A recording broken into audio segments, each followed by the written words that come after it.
En el Evangelio que hemos escuchado, de repente Jesús deja de hablar a los discípulos y empieza a hablar al Padre, pero delante de ellos, en voz alta.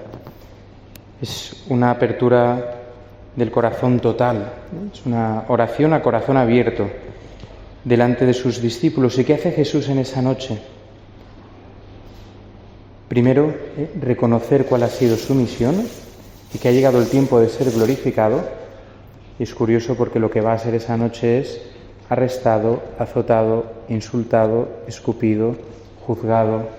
Y el día siguiente va a seguir siendo juzgado, azotado, escupido, coronado de espinas, cargar con la cruz, subir al Calvario. Y después la resurrección. Pero antes va a pasar por todo esto en su glorificación. Y después lo que hace es pedir por sus apóstoles, rezar por ellos. Porque dice, Señor, yo ya no voy a estar en el mundo, pero ellos están en el mundo mientras yo voy a ti.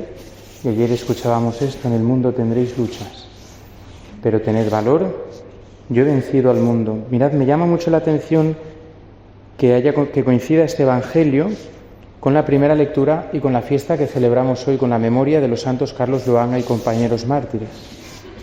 Empezando por los santos, estos jóvenes cristianos de Uganda murieron porque muchos de ellos estaban al servicio del rey y se negaron fundamentalmente a tres cosas: a hacer cosas en contra de la moral católica, a participar en ritos que no eran cristianos y a tener relaciones sexuales con el rey, que era lo que les pedía. Y por eso los mató a muchos de ellos. Fue esta la causa por la que los mataron.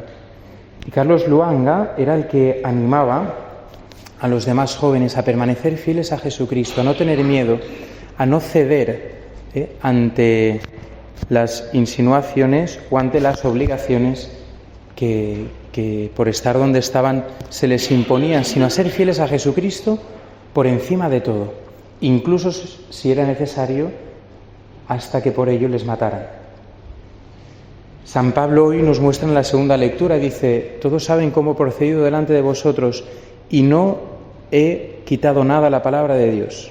He anunciado al Señor con humildad, con lágrimas, en medio de pruebas, y no he omitido por miedo nada de cuantos pudiera aprovechar, predicando y enseñando en público y en privado, dando testimonio a judíos y a griegos para que se convirtieran a Dios y creyeran en el Señor Jesús. Y ahora me dirijo a Jerusalén encadenado por el Espíritu. La consecuencia de esta libertad de Pablo y de esta fidelidad al Señor, y no a los que lo escuchaban, es la misma: encadenado para ser juzgado. Así lo irán llevando hasta que acabe en Roma y, en último término, acabe decapitado. Y dice esto, ¿no? Hasta este punto, ¿no? He sido testigo del Evangelio, ese era mi ministerio. Y mirad, sé que ninguno de vosotros, entre quienes he pasado predicando el reino, volverá a ver mi rostro, pero estoy limpio de la sangre de todos porque no tuve miedo, vuelve a decirlo, de anunciaros enteramente el plan de Dios. Esta es la paga que se lleva Pablo. No he omitido nada. Y vemos a Jesús en el Evangelio del mismo modo. Señor, tuyos eran, yo me lo diste, ellos han guardado tu palabra. Yo les he comunicado las palabras que tú me diste y las han recibido. Y ahora voy a ti. Y este voy a ti pasa por la muerte. O sea, lo que vivió Jesús lo vive Pablo, y lo que vive Pablo lo viven estos jóvenes a finales del siglo XIX. Y es lo que estamos llamados a vivir tú y yo, en medio de este mundo.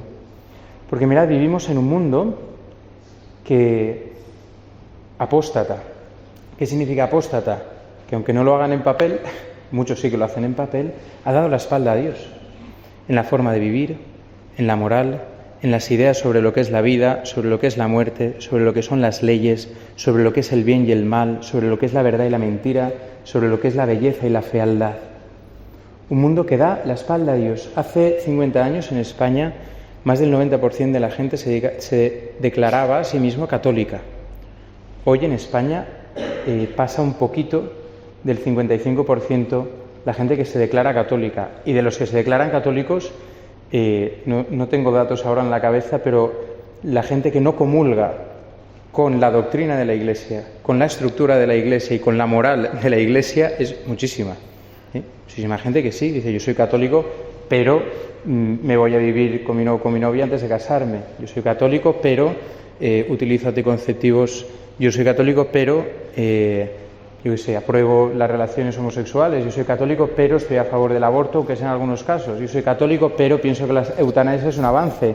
Yo soy católico, pero pienso que la compasión por los pobres es una chorrada, ¿no? Yo soy católico, pero etcétera, etcétera, etcétera, ¿no? Y el Señor, en medio de esta sociedad y en medio de este mundo, nos llama a dar testimonio del Evangelio y de la verdad de Jesucristo y de todas sus consecuencias. Porque mirad, ahora en nuestro día a día muchas veces tenemos que dar cuenta de nuestras palabras, de nuestra vida y de nuestra conducta delante de mucha gente, en el trabajo, en la familia, en los grupos de amigos, ¿no? Muchos jóvenes que se convierten experimentan una tensión tremenda, porque de repente en su grupo de amigos son cuestionados en todo. Muchos jóvenes, cuando se plantean vivir una relación de noviazgo con castidad, experimentan una lucha tremenda, pero por la presión que hay en todo su alrededor. Incluso a veces, en muchas decisiones que toman en su vida por la fe, presión dentro de casa, de los propios padres o de los abuelos o de los tíos. Experimentamos presiones constantes a todo alrededor. Y si nos vamos a casos muy concretos, ¿no? Pensad en los médicos que se niegan, por ejemplo, a efectuar abortos, o farmacéuticos que se niegan a vender la píldora el día después.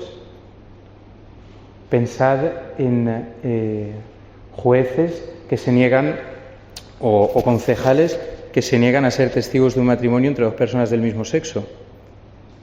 Pensad en psicólogos que se niegan a decirle a un menor que sí, que lo que tiene es que está encerrado en un cuerpo equivocado y que tiene que cambiar su cuerpo. Esta gente actualmente, y aquí en Valencia y en España, se está enfrentando a multas de decenas y cientos de miles de euros. Se está enfrentando a perder sus licencias y su puesto de trabajo. Se está enfrentando a ser, yo conozco personalmente a varios, a ser mediatizados y anulados socialmente. ¿Por qué digo todo esto? Y pongo estos ejemplos que son a lo mejor los más llamativos, pero que cada día tenemos muchísimos en cosas más pequeñas, en cosas más pequeñas. Porque cada día se nos pide dar razón de nuestra fe y de nuestra esperanza y dar razón de la verdad. Y nosotros, como os decía, vamos dando cuentas a tanta gente tantas veces y tantos días. Y muchas veces por miedo nos callamos o simplemente vamos acomodando nuestra forma de pensar a lo que está de moda, pero un día todos daremos cuentas delante de Dios. Y esto no es una amenaza, sino que es pararnos y decir, en la tarde seré examinado en el amor. Y el amor va unido a la verdad. Benedicto XVI escribió una encíclica con este título, Caritas in Veritate, la caridad en la verdad. Porque doblegarme por lo que puedan pensar en vez de buscar la verdad y la profundidad de las cosas y el porqué, no es querer al que tengo enfrente. Y esto es algo que necesitamos descubrir como cristianos.